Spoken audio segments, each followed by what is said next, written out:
Assalamualaikum Assalamualaikum warahmatullahi warahmatullahi wabarakatuh. wabarakatuh. Kami dari kelompok 1 akan mempresentasikan tentang analisis produk ekonomi kontemporer berkenaan dengan asuransi syariah. Saya Cantika Evita. Dan saya Muhammad Ali Akbar. Status hukum asuransi syariah. Dalam praktek, asuransi syariah juga masih memicu perdebatan di kalangan masyarakat yang beranggapan bahwa asuransi syariah masih belum sepenuhnya sesuai dengan syariat Islam atau juga mendahului takdir Allah Subhanahu wa taala. Sehingga batasan antara asuransi non-syariah dan asuransi syariah sangat tipis.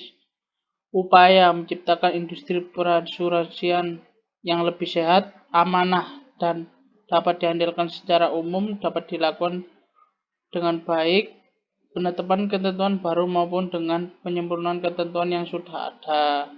Asuransi syariah diharapkan dapat mengatasi pertentangan mengenai halal atau haramnya produk asuransi dan dapat diterapkan di Indonesia tanpa menyalahi syariat Islam. Dengan adanya Undang-Undang Nomor 40 Tahun 2011 tentang perasuransian telah memberikan payung hukum terhadap asuransi syariah. Pada dasarnya, undang-undang tersebut mendorong pembangunan nasional melalui dua pendekatan pembangunan perasuransian, yaitu asuransi konvensional dan asuransi syariah dalam satu produk peraturan perundangan. Dari sinilah asuransi syariah mengemban tugas memberikan unsur-unsur yang tidak sesuai dengan asuransi terhadap praktik yang dijalankan oleh asuransi konvensional. Menurut Undang-Undang Nomor 40 Tahun 2014 Ayat 1, asuransi syariah merupakan kumpulan perjanjian yang terdiri atas perjanjian antara perusahaan asuransi syariah dan pemegang polis dan perjanjian di antara para pemegang polis dalam rangka pengelolaan kontribusi berdasarkan prinsip syariah guna saling menolong dan melindungi dengan cara 1.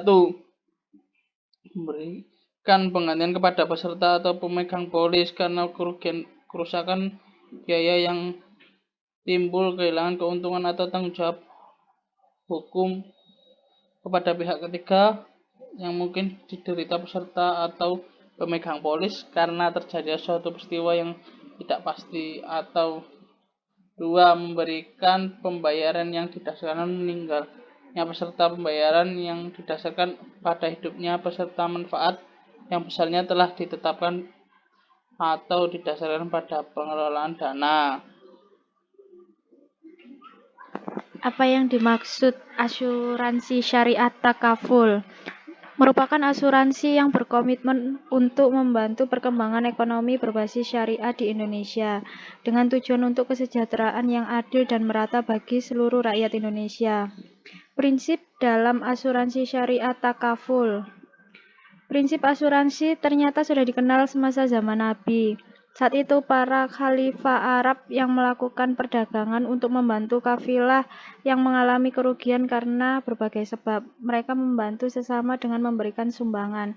Istilah ini sebetulnya cukup familiar dalam manfaat asuransi syariah, yaitu gotong royong. Gotong royong bisa membantu orang dengan menggunakan tenaga maupun dana atau uang. Asuransi syariah di Indonesia berkaitan erat dengan syariat Islam yang sudah dijalankan sejak lama pada zaman Nabi. Konsep tolong-menolong juga sudah menjadi salah satu prinsip yang dijalankan oleh asuransi syariah seperti takaful keluarga. Alasan itulah yang juga mendorong hadirnya asuransi syariah di Indonesia. Dalam asuransi syariah tidak dikenal istilah transfer of risk seperti dalam asuransi konvensional, melainkan dikenal dengan sharing of risk yang artinya perusahaan asuransi syariah mengumpulkan dana peserta dengan tujuan dan dimanfaatkan untuk tolong-menolong, terutama ketika ada salah satu peserta yang mendapatkan kemalangan. Prinsip dalam asuransi syariah yaitu at-ta'awanu alal birri wat taqwa, tolong-menolong kami sekalian dalam kebaikan dan takwa, dan al-ta'min, rasa aman. Dalam Undang-Undang Nomor 40 Tahun 2014, Pasal 1.3 disebutkan bahwa prinsip-prinsip syariah adalah prinsip hukum hukum Islam dalam kegiatan perasuransian berdasarkan fatwa yang dikeluarkan oleh lembaga yang memiliki kewenangan dalam penetapan fatwa di bidang syariah. Asuransi syariah takaful sebagai alternatif produk ekonomi kontemporer. Asuransi syariah ini memberikan indikasi positif terhadap peningkatan atau pembangunan ekonomi umat, dengan kata lain mempunyai nilai ekonomis yang cukup signifikan. Tulisan ini masih bersifat telaah yang sangat awal, dan oleh karena itu di lain kesempatan bisa diarahkan pada upaya yang lain mendalam. Ada beberapa fenomena ekonomi yang dapat dicatat dengan adanya asuransi syariah ini. Pertama, salah satu syarat yang harus dipenuhi oleh perusahaan asuransi syariah untuk tetap eksis adalah SDM yang profesional. Ini artinya akan membuka atau menggerakkan pasar tenaga kerja, dan ini yang memunculkan multiplier effect. Untuk menciptakan SDM yang profesional diperlukan suatu lembaga, institusi pendidikan, dan pelatihan profesional pula, dan lembaga ini memerlukan tenaga kerja yang profesional pula. Para tenaga kerja tersebut tentu saja diberikan gaji atau kompensasi yang layak, dan gaji tersebut pasti digunakan minimal untuk konsumsi dan keperluan lainnya. Ini berarti akan meningkatkan permintaan akan barang dan jasa, dan seterusnya. Kedua, premi peserta asuransi syariah yang dibayarkan pada lembaga asuransi syariah akan diinvestasikan pada hal-hal yang bersifat produktif dengan menggunakan sistem mudhorobah. Ini artinya investasi yang dilakukan tersebut menggerakkan sektor real perekonomian umat. Dengan begitu akan munculkan multiplier effect lainnya tergantung jenis usaha yang dilakukan. Ketiga, jika terjadi suatu musibah yang menimpa peserta asuransi syariah, kebakaran seandainya, hal itu tidak akan membuat peserta terus menjadi jatuh miskin karena semua harta dan rumahnya terbakar. Setidaknya atau sekurang-kurangnya 3 fenomena ekonomi itulah yang bisa kita lihat sebagai sumbangan positif dari aktivitas asuransi syariah. Asuransi syariah merupakan solusi alternatif yang konkret untuk menjawab soal umat yang memang memerlukan asuransi. Asuransi syariah memang memiliki perbedaan baik dari segi bentuk maupun sifatnya dengan asuransi konvensional. Secara garis besar, ada 2 macam produk asuransi takaful, yaitu takaful keluarga dan takaful umum. Asuransi ini juga bisa meningkatkan atau membantu pembangunan ekonomi umat dengan berbagai multiplier effect yang ditimbulkannya. Permasalahan dalam asuransi syariat takaful. Secara singkat, berikut adalah keberatan-keberatan atau alasan-alasan ketidaksetujuan terhadap asuransi dan argumen-argumen yang membolehkannya, yang dihimpun dari berbagai pendapat. Argumentasi yang melarang asuransi. 1. Agama Islam tidak mendukung asas-asas asuransi. Asuransi dipandang sebagai suatu gagasan barat yang asing. Karena itu kegiatan perusahaan asuransi dihambat, bahkan dilarang. Menurut mereka, bila seorang pengusaha ingin melindungi dirinya dari resiko, maka ia harus berusaha menghindari resiko tersebut, bukan mencari perlindungan asuransi.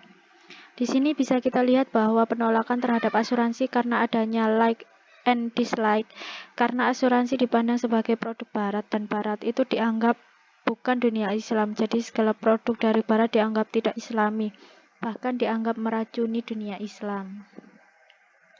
2. Dalam agama Islam terdapat asas tolong-menolong. Tolong-menolong ini adalah tanggung jawab individu. Oleh karena itu, kegiatan perusahaan asuransi akan menggantikan daya upaya perseorangan. Kesempatan untuk memperoleh pahala dengan memberi sedekah. Tugasnya kaum muslimin beranggapan bahwa kerukunan sosial dalam lingkungan masyarakat Islam akan rusak oleh kegiatan berbagai lembaga asing, termasuk perusahaan asuransi. Dengan demikian, hubungan perseorangan akan dilembagakan, dan hal ini sangat dibenci. Jadi perusahaan asuransi dirasakan mengganggu rasa keberimanan kaum muslimin karena dianggap mengambil proyek atau lahan untuk pencarian pahala. 3. Asuransi merupakan kontrak perjudian. 4. Asuransi hanyalah pertaruhan. 5. Asuransi bersifat tidak pasti. 6. Asuransi jiwa adalah alat atau suatu usaha yang dilakukan untuk mengganti kehendak Allah. 7. Dalam asuransi jiwa, jumlah premi tidak tentu. Karena peserta asuransi tidak tahu berapa kali cicilan yang akan dibayarnya sampai ia meninggal. Perusahaan asuransi menginvestasikan uang yang dibayarkan oleh peserta asuransi dalam surat-surat berharga, sekuritas berbunga. Dan dalam hal asuransi jiwa, si peserta asuransi atas kematiannya berhak mendapatkan jauh lebih banyak dari jumlah yang telah dibayarkannya, yang merupakan riba. 9. Seluruh bisnis asuransi didasarkan pada riba yang hukumnya haram. Jadi ulama dengan keras menyatakan pelarangan terhadap asuransi yang dianggap bertentangan dengan standar-standar etika yang ditetapkan oleh hukum Islam. Asuransi dianggap berbahaya, tidak adil, dan tidak pasti.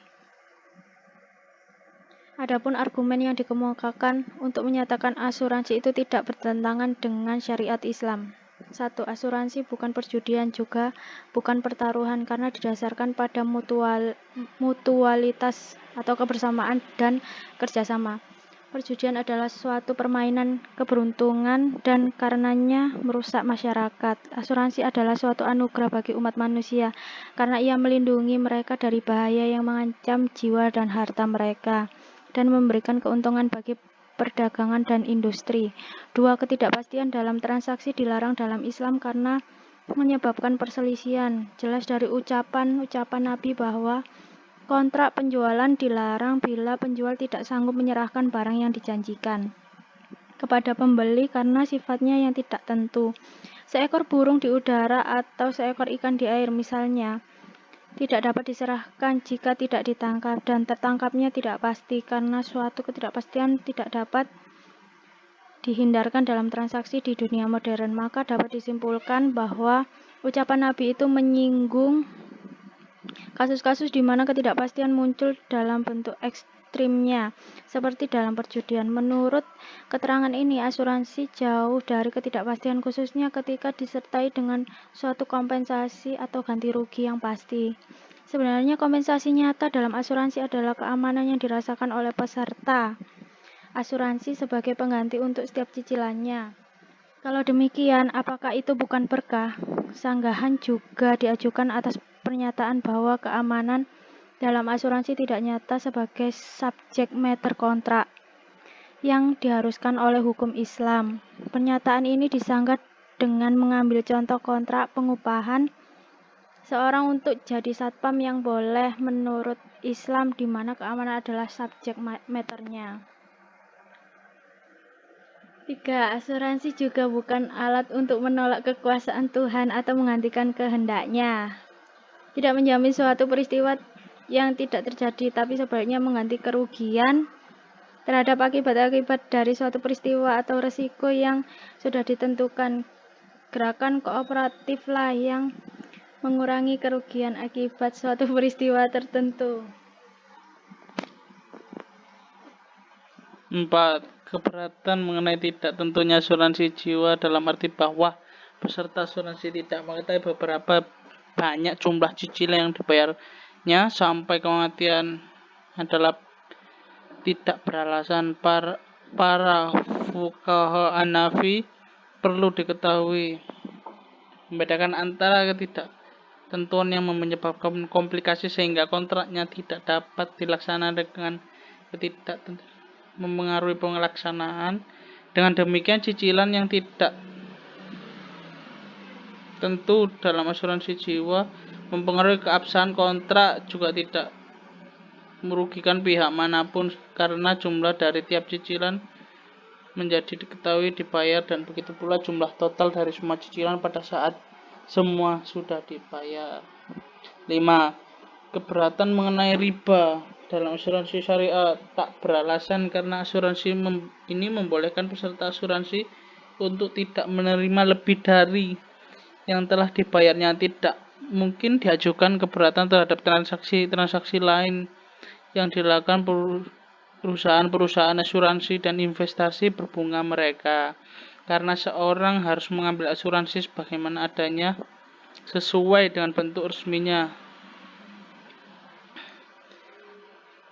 Itulah secara singkat jawaban dari kaum membolehkan asuransi, dan masih banyak lagi argumen lainnya baik yang menolak maupun yang menerima asuransi. Sekian dari kami, kurang lebihnya mohon maaf. Wassalamualaikum warahmatullahi wabarakatuh.